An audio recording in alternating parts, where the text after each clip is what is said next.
오늘의 증시 브리핑 시작하겠습니다. 미증시 움직인 거에 비하면 상대적으로 좀 선전을 했습니다. 뭐 미국이 워낙 많이 빠졌고 나스닥이 이제 연중 최저치로 갔잖아요. 그리고 14년 말에 한 달 낙폭으로는 최대치를 기록했기 때문에 이제 상당히 좀 부담스러운 그런 재료가 없진 않았는데 투자자들이 그렇게 크게 신경을 좀 안 쓰게 된 이유들이 있었던 것 같습니다. 우선 이제 주식시장만 빠지고 다른 지표를 봤더니 그렇게 좀 특이한 것 같지는 않았다. 예를 들면 이제 미국 10년물 국채금리인데 올라가긴 했지만 이전 고점을 돌파하지는 않았었잖아요. 그리고 이제 국제유가는 경기를 또 의미한다라고 볼 수 있기 때문에 국제유가가 급락을 하거나 또 급등을 하거나 이렇게 급변이 나오면 어떤 다른 이슈에 대해서 또 관심을 가졌을 텐데 국제유가도 지난주 금요일 주말 기준 또 오늘 장중에 돌아갔던 흐름으로 봐서는 경기 침체 또는 인플레이션 급등 뭐 이런 상황을 또 보여주지는 않았습니다.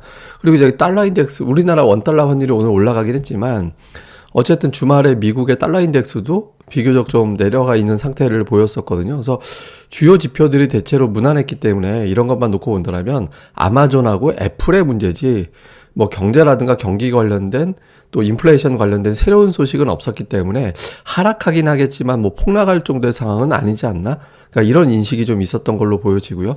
그 다음에 또 하나는 이제 중국 이제 확진자 추이가 좀 줄어들고 봉쇄를 부분적으로 완화하는 것 같다. 이런 내용들이 보도가 됐거든요. 그러니까 지금 뭐 봉쇄 푸는 상하이, 뭐 베이징 신규 감염자 감소 이런 보도들이 있었잖아요.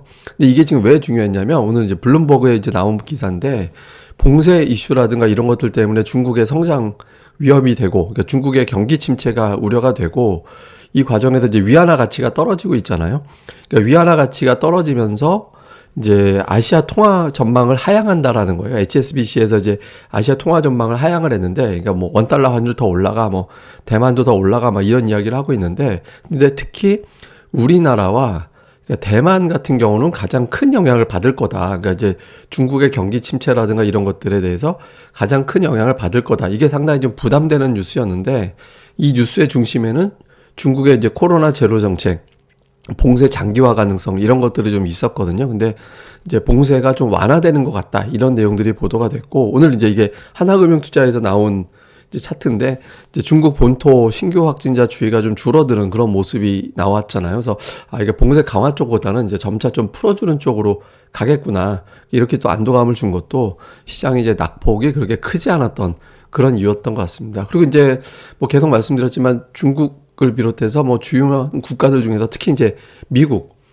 증시가 되게 중요한 자리잖아요. 제가 이제 나스닥 주봉 보여드리면서 이 120주선이 상당히 중요한데 120주선을 깨고 거기서 이제 다시 회복이 되느냐 아니면 이제 여기서 아예 그냥 크게 쭉쭉 빠지느냐에 따라서 금융위기급의 하락이 나오느냐 아니면 이제 올라가느냐. 근데 이제 투자들이 보기에는 이 정도 재료면은 그렇게 폭락할 정도의 사안은 아니지 않나. 뭐 금융위기급으로 가는 건 아니지 않나. 그러니까 주말에 저 정도 미증시가 빠졌다면 어쩌면 이제 반등 정도 나오겠지. 뭐 이런 기대감이 또 있었던 것 같습니다. 그리고 이제 삼성전자가 어쨌든 오늘 버텼잖아요. 네, 제가 이제 주봉에서 삼성전자의 어떤 주봉상 달러 차트로 봤을 때 200주선에서 이제 튕겨 올라가는 모습을 보여줬는데 오늘 삼성전자가 견뎠거든요. 예, 견뎌냈고 또 하나는 이제 삼성전자의 어떤 원화 차트에서 제가 이제 계속 말씀드렸던 거 큰 어떤 하락이 나왔을 때 삼성전자는 고점 대비 32%에서 35% 정도 빠지면 그 자리에서 좀 반등이 나오는 그런 패턴이 있었는데 그러니까 지난주에 마이너스 34%까지 갔다가 이제 반등이 나왔거든요. 그러니까 그런 어떤 흐름을 감안해 볼 때 삼성전자 여기서 빠져봐야 5%다. 그러니까 이제 이 정도 재료 가지고는 이제 급락할 정도는 아니다. 이런 어떤 인식들이 있었던 것 같습니다. 수급에서 보면 올 제일 걱정했던 건 사실 외국인들이었거든요. 지난주에 매도가 좀 진정되는 모습이 후반부에 나와서 이 주말에 미증시 폭락해서 오늘 또 한 5천억 파는 거 아닌가? 이런 걱정이 있었는데 매도가 생각보다 많지는 않았습니다. 물론 이제 이거는 중국 증시 휴장이라든가 아시아 국가들 휴장이 좀 많았거든요. 그래서 매매 참여도가 그렇게 크지 않았기 때문에 오늘 매도를 적게 했다라고 해서 반드시 이제 뭐 걱정할 게 아니다 이렇게 보기는 어려워요. 그리고 또 이제 오늘 순매도 1, 2위 종목이 삼성전자 하이닉스 그러니까 두 종목 매도한 게 전기전자 업종 전체 순매도 규모하고 비슷했고 외국인들의 코스피 순매도 금액보다는 조금 더 크고 이런 상태였거든요. 그러니까 지난주에 삼성전자 하이닉스 좀 돌리는 어떤 움직임이 있었는데 오늘 다시 매도로 바뀌었잖아요. 요게 이제 아직까지는 외국인 투자들이 확실하게 이제는 걱정을 덜어도 되겠구나. 그러니까 이런 신호를 주지는 않았습니다. 그리고 선물이라든가 옵션 쪽에서도 아직은 이제 외국인 투자들이 변동성으로 보지 이렇게 뭐 추세적으로 돌렸다 이런 징후는 없거든요. 그러니까 오늘 다행히 매도가 좀 많이 나오진 않았는데 금요일 이후에 이제 좀 연속적으로 좀 매수가 나왔으면 했던 게 보이지는 않았죠. 이후에 이제 수급은 잘 봐야 될 것 같고요. 그다음에 이후에 이제 포인트를 보면 오늘 이후에 애플과 아마존이 되게 중요합니다. 왜냐하면 이제 그 미국의 대표적인 메가캡 종목군들 뭐 애플, 아마존, 마이크로소프트, 뭐 페이스북 뭐 이런 기업들이 있잖아요.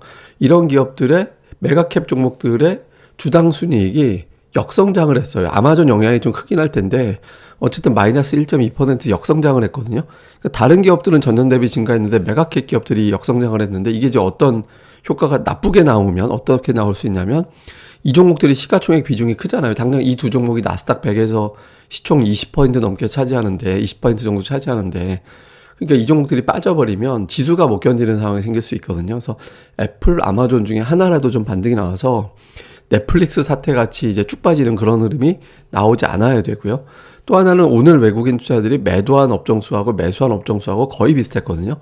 장중에는 13대 8, 그러니까 매수한 업종이 조금 더 많았다가 이제 후반부에 좀 줄긴 했는데 어쨌든 외국인 투자자들이 매수 업종 수가 많다라는 거는 괜찮은 겁니다. 오늘 소형 업종 지수는 또 순매수였잖아요. 그래서 외국인 투자자들이 어쨌든 매도는 시장 순매도는 줄이면서 매수 업종 수는 좀 많은 그런 흐름을 좀 이어지는지, 그럼 종목 장세가 이어질 수 있으니까 요 흐름이 나오는지.